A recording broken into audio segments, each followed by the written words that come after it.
En 2026, le récit des marchés pourrait changer du tout au tout. Entre tensions politiques, incertitudes économiques et possibles bulles autour de l'IA, les secteurs qui ont dominé 2025 pourraient ne plus être ceux de demain. On le voit déjà, l'intelligence artificielle est au centre de toutes les discussions, et pourtant des groupes comme Oracle, Broadcom ou Adobe ont publié des résultats solides, sans pour autant être épargnés par les marchés. Pourquoi ce décalage? Parce que le regard des investisseurs est en train d'évoluer. Le doute ne porte pas sur l'IA en tant que technologie, mais sur sa capacité réelle à créer de la valeur, à la hauteur des sommes colossales qui y sont investies.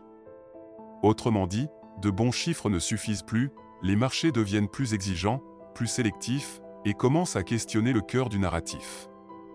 À cela s'ajoute une concurrence de plus en plus agressive. Nvidia et AMD ne sont plus seuls. En Chine, Morfred, fondée par un ancien cadre de Nvidia, et récemment introduite en bourse à Shanghai, attaque frontalement le marché. L'entreprise recrute massivement d'anciens talents de Nvidia et multiplie les annonces spectaculaires sur ses futures puces, avec des promesses de gains majeurs en IA et en gaming. Un rappel brutal d'une réalité simple, l'avantage technologique n'est jamais acquis. En parallèle, les leaders de l'IA affichent des valorisations élevées. Pas encore au niveau des grandes bulles historiques, heureusement, et une partie de ces valorisations reste soutenue par des bénéfices bien réels et en croissance. Le véritable risque n'est donc pas la disparition de l'IA, mais le fait de surpayer, ou de miser sur les mauvais acteurs, ceux qui brûlent du capital sans le transformer en cash flow durable. Dans le monde anglo-saxon, une formule revient de plus en plus souvent, aussi brutale que juste, roi or rip. Soit l'entreprise génère des retours concrets, soit elle disparaît. Ce scepticisme est désormais largement partagé. Fin 2025, un sondage mondial de Deutsche Bank révélait que 57% des investisseurs considéraient l'éclatement d'une bulle tech liée à l'IA comme le principal risque pour 2026, loin devant tous les autres scénarios. Le scénario le plus crédible n'est donc pas un krach généralisé, mais une rotation violente. Les gagnants structurels pourraient tenir, tandis que les histoires d'IA sans rentabilité tangible risquent d'être sévèrement sanctionnées. Autrement dit, l'IA peut encore très bien surperformer en 2026, mais elle peut aussi devenir l'un des plus grands foyers de déception pour les investisseurs mal positionnés. En parallèle, d'autres secteurs pourraient prendre le relais et générer de la performance, parfois là où le consensus ne regarde pas encore. On voit déjà émerger de nouveaux cycles d'innovation. La robotique, amorcée depuis longtemps, continue de monter en puissance. L'informatique quantique de son côté, pourrait changer d'échelle bien plus vite que prévu. Mais le relais le plus concret se situe sans doute du côté de l'énergie, de l'électrification et des infrastructures de réseau. La raison est simple, la demande électrique explose. Les data centers, et en particulier ceux dédiés à l'IA, sont extrêmement énergivores. Selon l'Agence internationale de l'énergie, la consommation mondiale liée aux data centers devrait connaître un bond majeur dès 2026.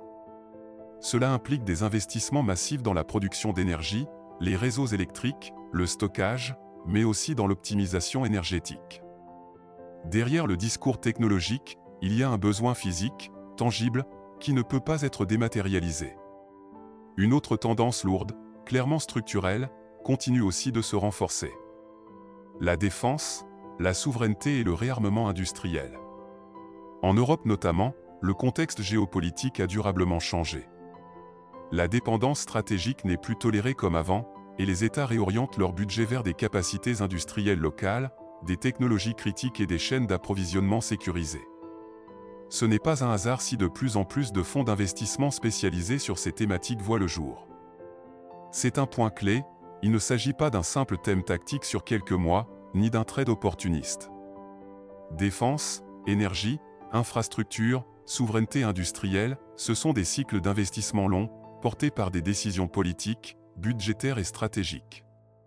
En 2026, ces secteurs feront peut-être moins rêver que l'IA sur le plan narratif, mais ils pourraient bien capter une part significative des flux les plus durables. Et enfin, autre élément majeur pour 2026, en France, on assiste à un véritable choc de confiance. Premièrement, les taux d'intérêt sont durablement plus élevés qu'avant 2022, et cela a profondément modifié les règles du jeu. L'ère de l'argent quasi gratuit est terminée. Fini le temps où n'importe quelle start-up pouvait se financer à coût nul sans modèle économique solide. Fini aussi l'idée que l'immobilier était accessible à tous, sans contrainte. Le coût du capital est redevenu une variable centrale, et il pèse directement sur l'investissement, l'innovation et la croissance.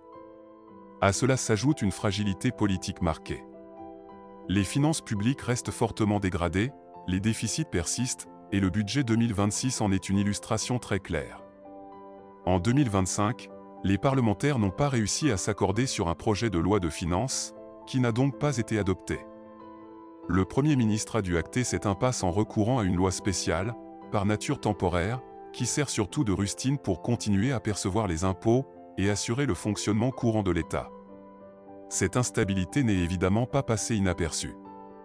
Les agences de notation surveillent de près la capacité de la France à rembourser sa dette, et la pression s'accentue.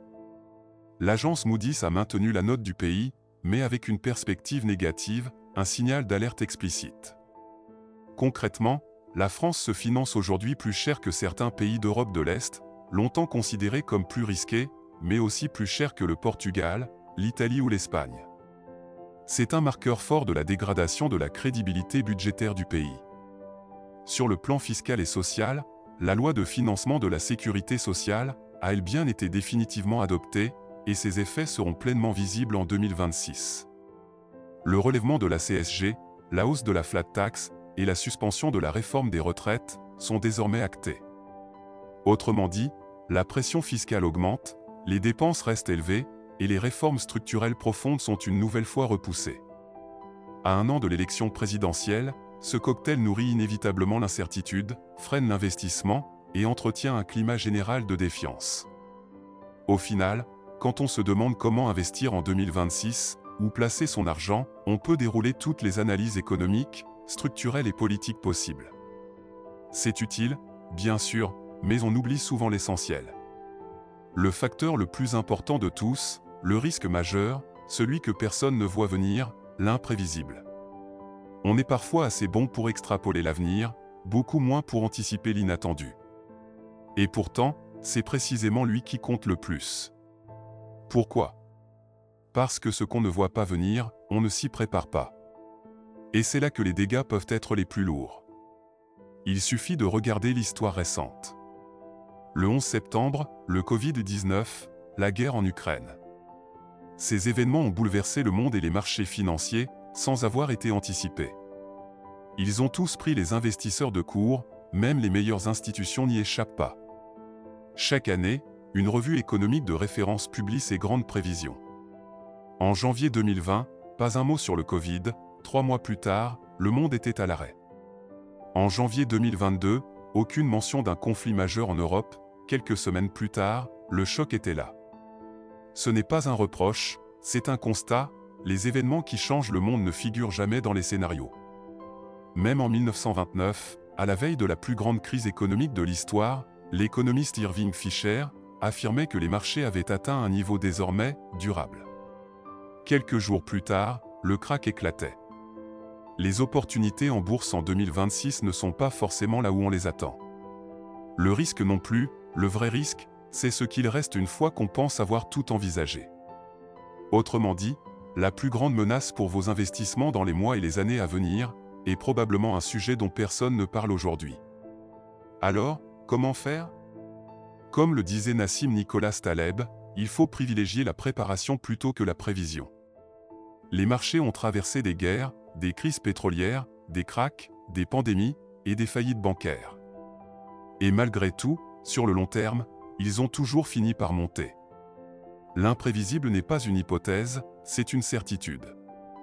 Et le seul vrai moyen de s'en protéger, ce n'est pas de vouloir le deviner, mais d'être capable de l'encaisser sans paniquer. Ce qu'il faut préparer, ce n'est donc pas le prochain événement, le prochain secteur ou la prochaine entreprise à la mode, mais notre capacité à traverser les chocs sans perdre pied. Pour cela, 3 leviers sont absolument essentiels en 2026. Premier pilier, la diversification. Ne pas mettre tous ses œufs dans le même panier. En diversifiant largement, en ratissant large, vous aurez mécaniquement en portefeuille certaines des futures pépites, qu'elles viennent de l'IA, de l'énergie ou de la défense. Mieux encore, vous vous exposez à l'économie mondiale, et pas uniquement à l'économie française, qui pourrait être sous pression en 2026. Deuxième pilier, le temps. Plus l'horizon d'investissement est long, plus les imprévus se lissent. À court terme, la bourse ressemble à un casino. Sur 20 ans, elle devient une machine à enrichir les patients au détriment des impatients, comme le rappelait Warren Buffett. Le temps est un amortisseur redoutablement efficace. Troisième pilier, le comportement.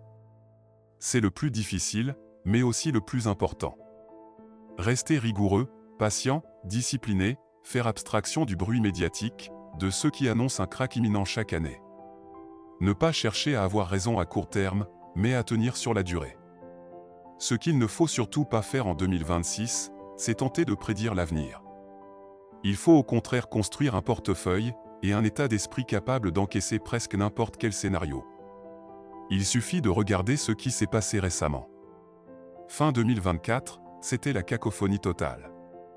D'un côté, certains annonçaient une chute des marchés, de l'autre, de grandes banques prédisaient l'euphorie. Entre les scénarios, il y avait parfois plus de 20% d'écart. Résultat, en 2025 le marché a ignoré tout le monde et suivi sa propre trajectoire. La conclusion est simple, ceux qui ont tenté de prédire le marché en écoutant les experts se sont souvent trompés. Parier sur l'avenir, c'est jouer son patrimoine, sa retraite et son avenir financier à pile ou face. Ce qui compte vraiment pour 2026, ce n'est pas d'anticiper les prochains secteurs à la mode ou les mouvements de marché, mais d'être prêt à traverser ce qui arrivera, quoi qu'il arrive. Écouter même les soi-disant meilleurs analystes pour prédire les marchés, c'est largement vain. S'ils y arrivaient vraiment, ils seraient déjà tous multimillionnaires, grâce à des coups parfaits en bourse. La réalité, c'est que personne ne sait prévoir l'avenir avec constance. Ce qui fait la différence, ce n'est pas la prédiction, c'est le plan. Un plan solide, éprouvé, qui ne dépend pas de la chance. Alors comment construire une stratégie robuste en 2026 ? On peut la visualiser comme une pyramide composée de 5 étages. Et comme toute pyramide, tout commence par des fondations solides. On va les bâtir ensemble, étape par étape.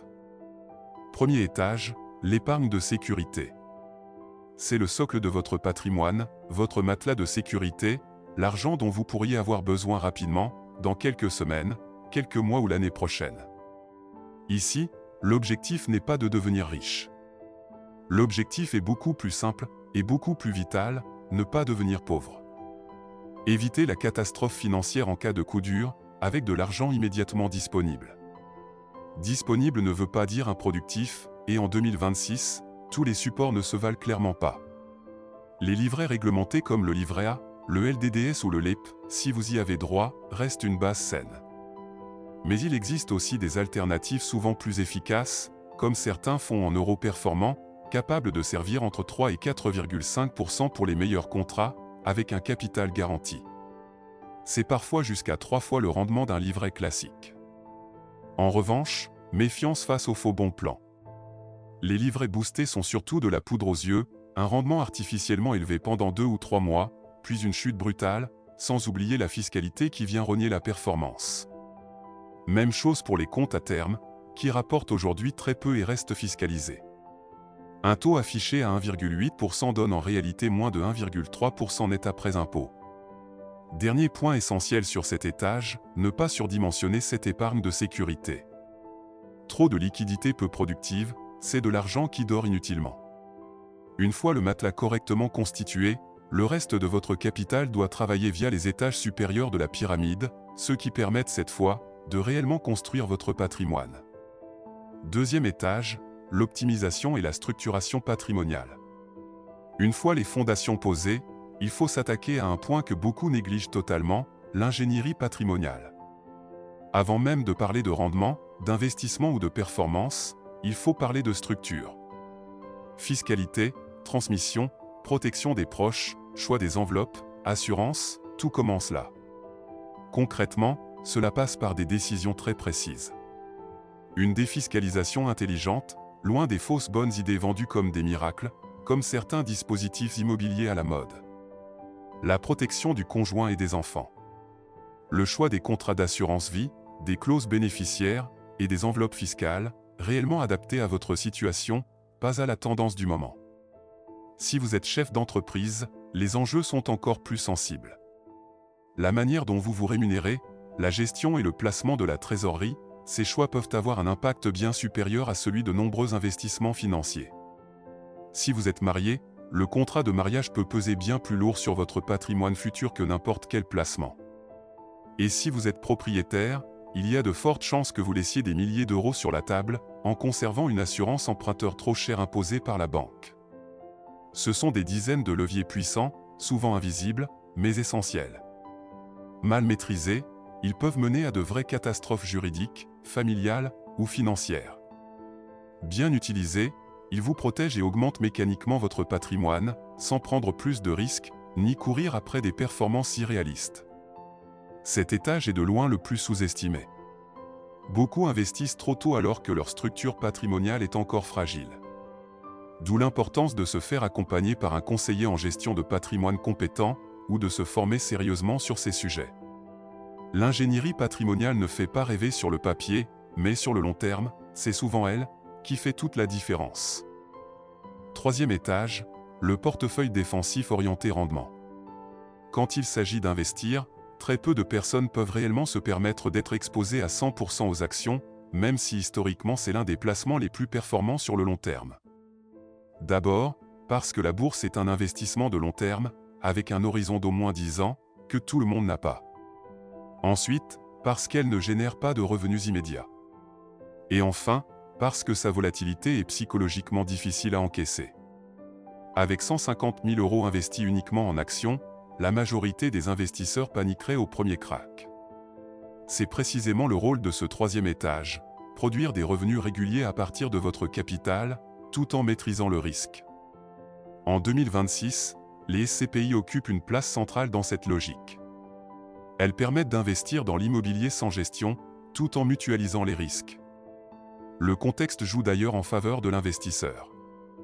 Après plusieurs années de hausse des taux, le marché immobilier a corrigé, notamment dans plusieurs pays européens.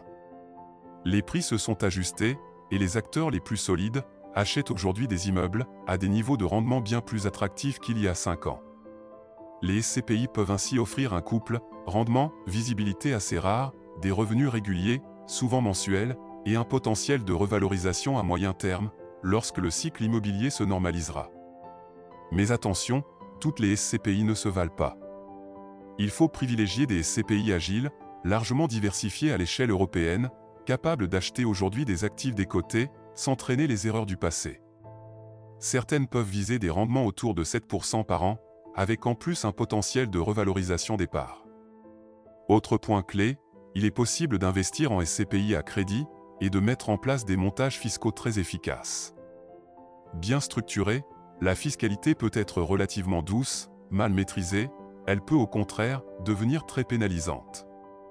À l'inverse, l'immobilier physique reste rassurant sur le papier, mais il est devenu beaucoup plus exigeant en 2026. La hausse des taux a fortement renchéri le coût du financement. Il faut aujourd'hui en moyenne plus de 12 ans pour rentabiliser l'achat d'une résidence principale par rapport à la location, et dans des villes comme Paris, Lyon, Aix-en-Provence, Bordeaux ou Angers, ce délai dépasse souvent 20 ans. À cela s'ajoute une fiscalité en forte hausse, explosion de la taxe foncière, remise en cause progressive du régime LMNP, multiplication des contraintes de location, notamment dans les grandes métropoles. Et malgré tout, les risques locatifs demeurent, la gestion reste chronophage, et le parc immobilier ancien pose parfois de vrais problèmes techniques. L'immobilier peut rapidement devenir une source de charge mentale importante et consommer beaucoup de temps et d'énergie. Contrairement à ce que l'on entend souvent, l'immobilier physique n'est plus un investissement automatiquement sûr. Il peut rester très pertinent pour des profils impliqués, bien formés, prêts à y consacrer du temps. Dans ces conditions, les rendements peuvent être excellents, c'est indéniable. Mais en 2026, c'est de plus en plus un actif de spécialiste, et non une solution universelle. Autre brique essentielle du portefeuille défensif orienté rendement, la dette privée. En 2026, elle répond à un besoin très structurel du marché. Les banques sont devenues beaucoup plus prudentes, les conditions de crédit restent strictes, et de nombreuses entreprises pourtant solides se financent désormais en dehors du circuit bancaire traditionnel. Investir en dette privée, c'est donc se placer de l'autre côté du bilan. Non pas comme actionnaire, le plus exposé au risque, mais comme prêteur.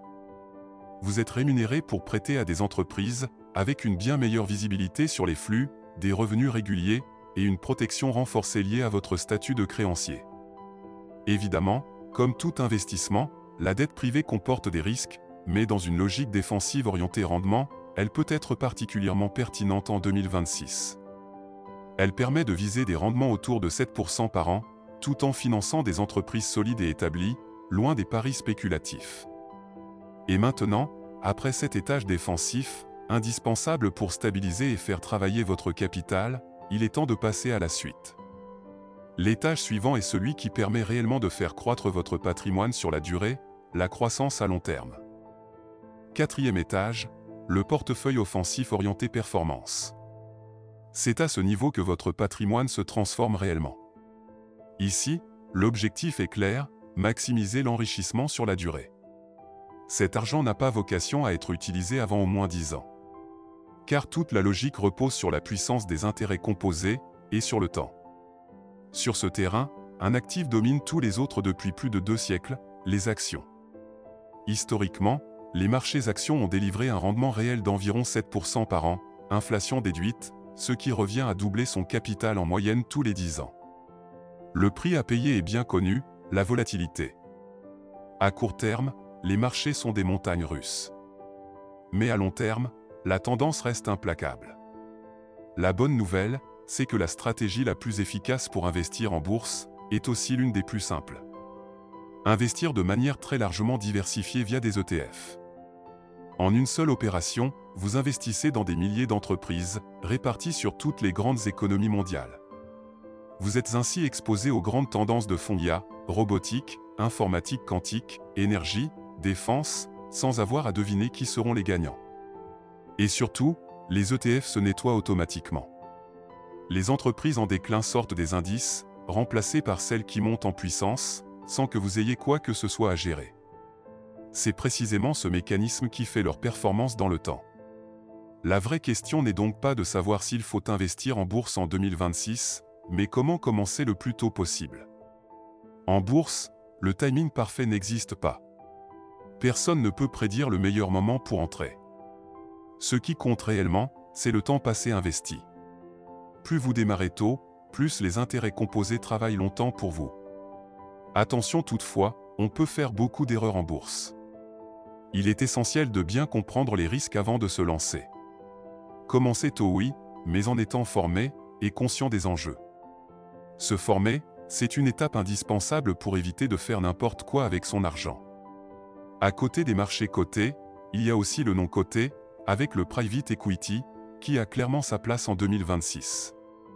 Le private equity permet d'investir dans des entreprises non cotées, PME, entreprises de taille intermédiaire, voire grands groupes. Historiquement, c'est l'une des classes d'actifs les plus performantes, avec des rendements supérieurs à ceux des marchés actions sur le long terme. À titre d'exemple, sur une période de 10 ans, le private equity a affiché des performances autour de 12% par an, contre environ 9% pour le CAC 40 sur la même période. Mais ici aussi, il faut être lucide sur les contraintes. Le principal risque est celui de la liquidité, votre capital est généralement bloqué pendant plusieurs années, souvent autour de 10 ans. Et surtout, il ne faut pas confondre private equity et investissement dans des startups. Les startups ne représentent qu'un segment très spécifique du private equity, et l'un des plus risqués. Investir en private equity, c'est aussi financer des entreprises déjà rentables, solides, via du LBO, du gros ou d'autres stratégies. Le storytelling autour des startups est souvent séduisant, on vous promet les futurs Amazon ou Apple. La réalité est beaucoup moins glamour, plus de 90% des startups échouent à horizon 5 ans. Les gains existent, mais les probabilités de tomber sur le bon cheval sont faibles, et le risque est très élevé. Mon conseil pour 2026, méfiez-vous comme de la peste de ces fameux clubs d'investissement à la mode, ceux qui promettent d'investir dans les futures licornes. Derrière le storytelling séduisant, se cachent des frais tout simplement exorbitants. Faites le calcul, si on vous demande 1 500 € par an pour investir 10 000 €, vous perdez immédiatement 15% de votre capital chaque année. Rien que ça. La réalité, c'est que la grande majorité des personnes qui rejoignent ces clubs finiront par perdre de l'argent. Le vrai private equity, celui qui peut réellement performer, se fait via des fonds professionnels, pas via des abonnements VIP. Et ce n'est même pas tout, ces clubs ajoutent souvent d'autres frais cachés, qui viennent encore grignoter votre rendement. 5e étage, le portefeuille satellite. Enfin, nous arrivons au sommet de la pyramide, la cerise sur le gâteau. C'est la poche bonus, celle qui peut améliorer fortement votre portefeuille ou au contraire le fragiliser complètement, si elle est mal utilisée. La règle d'or, jamais plus de 25% de votre patrimoine dans cet étage. Au-delà, ce n'est plus de la diversification, c'est une prise de risque inconsidérée. Parmi les actifs possibles, commençons par l'or. Souvent considéré à tort comme un placement sûr, l'or est en réalité très volatile, parfois plus que les indices boursiers. Il brille surtout dans les périodes de crise. En 2025, par exemple, il a flambé de plus de 65% en dollars, atteignant un record historique supérieur à 4400 $ l'once, porté par les tensions géopolitiques et les achats massifs des banques centrales. Mais attention, l'or ne produit pas de revenus. Contrairement aux actions, il ne crée pas de valeur, il n'est pas un moteur de croissance. C'est une assurance, un parachute pour protéger votre portefeuille. Historiquement, sur près d'un siècle, entre 1928 et 2023, il a rapporté 4,92% par an, soit seulement 1,82% net d'inflation. Sur 200 ans, le rendement net tombe à 0,8% par an. Donc, dans un portefeuille offensif long terme, dépasser 5% d'exposition alors n'a pas vraiment de sens. Autre actif souvent évoqué, les cryptoactifs. Très volatiles, à haut potentiel, mais aussi à très haut risque. La discipline est essentielle, si vous investissez, privilégiez le Bitcoin, considéré comme l'or numérique. Les autres cryptos restent de véritables paris spéculatifs, avec un profil de risque asymétrique. En 2026, méfiez-vous également des placements exotiques, qui font rêver mais restent réservés aux experts, vins, montres, cartes Pokémon, voitures de collection, art. Les histoires autour de ces actifs sont souvent séduisantes mais trompeuses. Par exemple, l'idée que l'art aurait surperformé la bourse sur 20 ans repose sur un biais rétrospectif. Seuls les tableaux les plus recherchés aujourd'hui sont pris en compte, ce qui aurait été impossible à anticiper il y a 20 ans. Pour la majorité des investisseurs, ces placements relèvent surtout du storytelling et non d'une stratégie patrimoniale sérieuse. La leçon pour 2026 est simple, ce n'est pas l'année pour tenter de prédire l'avenir, mais pour s'y préparer.